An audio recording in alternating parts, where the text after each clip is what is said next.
ನೋಡೋಣ.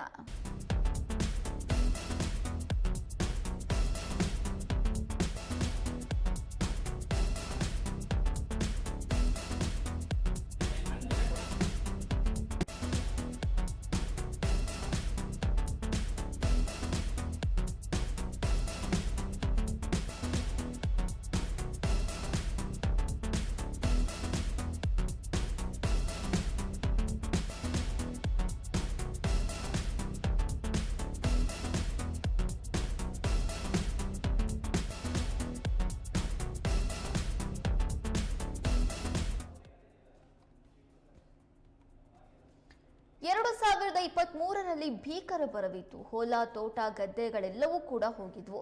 ಅದೇ ಕಾರಣಕ್ಕೆ ಈ ಬಾರಿ ಮಳೆ ಬೆಳೆ ಚೆನ್ನಾಗಿ ಆಗಲಿದೆ. ಭದ್ರಾ ಜಲಾಶಯ ಭರ್ತಿಯಾಗಲಿ ಅಂತ ಪೂಜೆ ಮಾಡಿಸೋದಕ್ಕೆ ಚಿಕ್ಕಮಗಳೂರಿನ ಶೃಂಗೇರಿ ತಾಲೂಕಿನ ಕಿಗ್ಗಾದ ಋಷಿಶೃಂಗೇಶ್ವರಿ ಸ್ವಾಮಿ ದೇವಾಲಯದಲ್ಲಿ ರುದ್ರಾಭಿಷೇಕವನ್ನ ಮಾಡಿಸಿದ್ರು. ಆಗ ಅಲ್ಲೇ 15 ದಿನಗಳ ಒಳಗೆ ಭದ್ರಾ ಡ್ಯಾಂ ಭರ್ತಿಯಾಗುವ ಮುನ್ಸೂಚನೆ ಸಿಕ್ಕಿತ್ತು.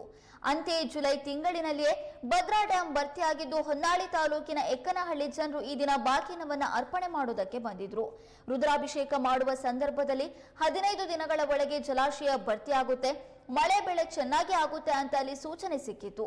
ಅಂತೆಯೇ ಭದ್ರಾ ಜಲಾಶಯ ಭರ್ತಿಯಾಗಿದ್ದು ಗ್ರಾಮಸ್ಥರೆಲ್ಲರೂ ಕೂಡ ಈ ದಿನ ಬಾಗಿನವನ್ನ ಅರ್ಪಣೆ ಮಾಡುವುದಕ್ಕೆ ಜಲಾಶಯಕ್ಕೆ ಬಂದಿದ್ರು.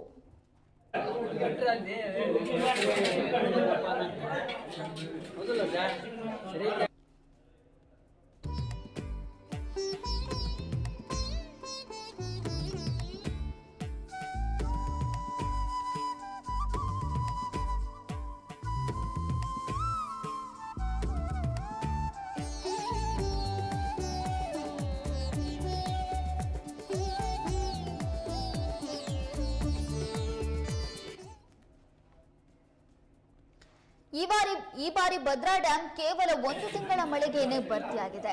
ಆದ್ರೆ ಕಳೆದ ವರ್ಷದ ಪರಿಸ್ಥಿತಿಯನ್ನ ನೆನಪಿಸಿಕೊಳ್ಳೋದಕ್ಕೂ ಕೂಡ ಬೇಜಾರಾಗುತ್ತೆ. ಯಾಕಂದ್ರೆ ಮಳೆ ಬರದೆ ಭದ್ರಾ ಡ್ಯಾಂ ಭರ್ತಿಯಾಗದೆ ಮಧ್ಯ ಕರ್ನಾಟಕ ಭಾಗದಲ್ಲಿ ನೀರಿಗಾಗಿ ಹಾಹಾಕಾರವೇ ಎದ್ದಿತ್ತು.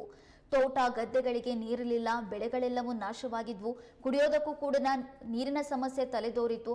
ಹಾಗಾಗಿ ಈ ಬಾರಿ ಮಳೆ ಬೆಳೆ ಚೆನ್ನಾಗಿ ಆಗ್ಲಿ ಅಂತ ಶೃಂಗೇರಿ ಭಾಗದ ಕಿಗ್ಗಾ ದೇವಸ್ಥಾನದಲ್ಲಿ ಹೋಗಿ ವಿಶೇಷ ಪೂಜೆಯನ್ನು ಸಲ್ಲಿಕೆ ಮಾಡಲಾಗಿತ್ತು. ಈ ಸಂದರ್ಭದಲ್ಲಿ ಋಷಿಶೃಂಗೇಶ್ವರ ಮಠದಲ್ಲಿ ಈ ಬಾರಿ ಭದ್ರಾ ಜಲಾಶಯ ಕೇವಲ 15 ದಿನದಲ್ಲಿ ಭರ್ತಿಯಾಗುತ್ತೆ ಅನ್ನುವಂತ ಸೂಚನೆ ಸಿಕ್ಕಿತ್ತಂತೆ. ಹೊನ್ನಾಳಿ ತಾಲೂಕಿನ ಎಕ್ಕನಹಳ್ಳಿ ಗ್ರಾಮದ ಜನರು ಕಿಗ್ಗಾ ದೇವಸ್ಥಾನಕ್ಕೆ ಹೋಗಿ ಅಲ್ಲಿ ಪೂಜೆಯನ್ನ ಮಾಡಿಸಿದಂತ ಸಂದರ್ಭದಲ್ಲಿ ಸೂಚನೆ ಸಿಕ್ಕಿತ್ತು.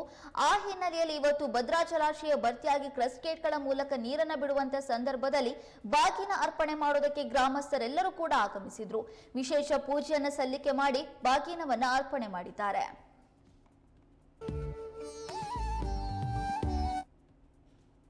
ಅಲ್ಲಿ ಆ ದೇವ್ರ ಪ್ರಕಾರನೇ ಡ್ಯಾಮ್ ತುಂಬೈತಿ. ಈಗ ಅಲ್ಲಿ ಊರಾಗೆ ಎಲ್ಲ ಇದು ಮಾಡ್ಕೊಂಡು ಊರ ಜನರೆಲ್ಲ ಬಂದರು. ಆಮೇಲೆ ಸರ್ ಊರಲ್ಲಿ ಕರಿಗಲ್ ಪೂಜೆ ಮಾಡಿದ್ವಿ. ಕಿಗ್ಗಕ್ಕೆ ಹೋಗಿದ್ವಿ. ಕಿಗ್ಗಕ್ಕೆ ಹೋಗಿ ರುದ್ರಾಭಿಷೇಕ ಮಾಡಿಸ್ಕೊಂಬಂದ್ವಿ. ರುದ್ರಾಭಿಷೇಕ ಮಾಡಿಸ್ಕೊಂಬಂದ್ಮೇಲೆ ಅವ್ರು ಒಂದು 20 ದಿವಸ 30 ದಿವಸ ಆದ್ರೂ ಡ್ಯಾಮ್ ತುಂಬತಪ್ಪ, ನಿಮ್ಮ ಊರಿಗೆ ಸಾಕಷ್ಟು ಮಳೆ ಆಕತ್ತಿ ಅಂದರು. ಆ ರೀತಿ ಆಗೈತೆ ನಮಗೀಗ. ಮಳೆ ಅನ್ನೋದು ನಮ್ಮೂರಿಗೆ ಭಾಳ ಐತಿ. ಈಗ ಅಲ್ಲಿ ಹೋಗಿ ಊರಲ್ಲಿ ಕರಿಗಲ್ ಪೂಜೆ 9 ಜನ ಹುಡುಗರು ಎಲ್ಲ ಕರಿಗಲ್ ಪೂಜೆ ಮಾಡಿದರು. ಬೆಳಗಿನ ಜಾವ 4 ಗಂಟೆಗೆ ಎದ್ದು ಆಮೇಲೆ ತೀರ್ಥರಾಮೇಶ್ವರಕ್ಕೆ ಹೋಗಿದ್ರು ತಗೊಂಡು ಮಳೆ ಬರಲಿ ಅಂತಂದೇಳಿ. ಹೋಗಿದ ಪ್ರಕಾರ ತುಂಬ ಮಳೆ ಆಗಿದೆ, ತುಂಬ ಸಂತೋಷ ಆಗಿದೆ. ಹಾಗಾಗಿ ನಾವು ಈಗ ಈ ಗಂಗೆ ಪೂಜೆಗೆ ಭದ್ರಾ ಪೂಜೆಗೆ ಬಾಗಿನ ಅರ್ಪಿಸಕ್ಕಂತೇಳಿ ಹೋಳಿಗೆ ಸ್ವೀಕರಣೆ ಮಾಡಿ ಬಾಗಿನ ಅರ್ಪಿಸಕ್ಕಂತ ಬಂದಿದ್ದೀವಿ. ರುದ್ರಿಂಗೇಶ್ವರ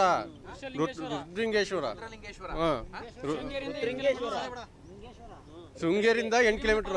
ಅದು ಮಳೆಗಾಗಿನೇ ಪೂಜೆ ಮಾಡೋದು ದೇವ್ರದು. ಅವರು ಫಸ್ಟಿಗೆ ಒಂದು ಪಟ್ಟು ಹೋದಾಗ ಡೇಟ್ ಕೊಟ್ಟವಿ, ಅವ ಬರೋಕ್ಕಂದ್ರು. ಮತ್ತು 2ನೇ ಪಟ್ಟು ಇಲ್ಲಿ ಪೂಜೆ ಮಾಡ್ಕೊಂಡೋಗಿ ಅಲ್ಲಿ ಪೂಜೆ ರುದ್ರಾಭಿಷೇಕ ಮಾಡಿಸಿದ್ವಿ. ಅವಾಗ ಮಳೆಗಾಲ ಒಂದು 15 ದಿವಸದೊಳಗೆ ನಿಮಗೆ ನಿಮ್ಮ ಊರಿಗೆ ಸಾಕಷ್ಟು ಆಕೈತೆ. ಆಮೇಲೆ ಡ್ಯಾಮ್ ತುಂಬತೈತಿ ಅಂತ ಹೇಳಿದ್ರು. 2023ರಲ್ಲಿ ಭೀಕರ ಬರ ಆವರಿಸಿತು. ಹಾಗಾಗಿ ಹೊಲ, ತೋಟ, ಗದ್ದೆಗಳೆಲ್ಲವೂ ಕೂಡ ನಾಶವಾಗಿ ಹೋಗಿತ್ತು. ಆದರೆ ಈ ವರ್ಷ ಉತ್ತಮವಾಗಿ ಮಳೆ ಬರಲಿ ಅಂತ ಹೊನ್ನಾಳಿ ತಾಲೂಕಿನ ಎಕ್ಕನಹಳ್ಳಿ ಗ್ರಾಮದ ಜನರು ಕಿಗ್ಗಾದ ಋಷಿಶೃಂಗೇಶ್ವರ ಸ್ವಾಮಿ ದೇವಸ್ಥಾನಕ್ಕೆ ತೆರಳಿ ರುದ್ರಾಭಿಷೇಕವನ್ನ ಮಾಡಿಸಿದ್ರು. ಆ ಸಂದರ್ಭದಲ್ಲಿ ಅವರಿಗೆ 15 ದಿನದ ಒಳಗೆ ಭದ್ರಾ ಜಲಾಶಯ ಭರ್ತಿಯಾಗುವ ಮುನ್ಸೂಚನೆ ಸಿಕ್ಕಿತ್ತಂತೆ. ಇದೀಗ ಭದ್ರಾ ಡ್ಯಾಂ ಭರ್ತಿಯಾಗಿ 4 ಕ್ರಸ್ಟ್ ಗೇಟ್ಗಳ ಮೂಲಕ ನೀರನ್ನ ಬಿಟ್ಟಿರುವಂತಹ ಸಂದರ್ಭದಲ್ಲಿ ಎಕ್ಕನಹಳ್ಳಿ ಗ್ರಾಮದ ಜನರು ಭದ್ರಾ ಜಲಾಶಯದ ಬಳಿ ಬಂದು ಬಾಗಿನವನ್ನ ಅರ್ಪಣೆ ಮಾಡಿದ್ದಾರೆ. ವಿಶೇಷ ಪೂಜೆ ಸಲ್ಲಿಕೆ ಮಾಡಿ ಆ ಗ್ರಾಮದ ಜನರೆಲ್ಲರೂ ಬಂದರೂ ಕೂಡ ಭದ್ರಾ ನದಿಗೆ ಬಾಗಿನವನ್ನ ಅರ್ಪಣೆ ಮಾಡಿದ್ದಾರೆ.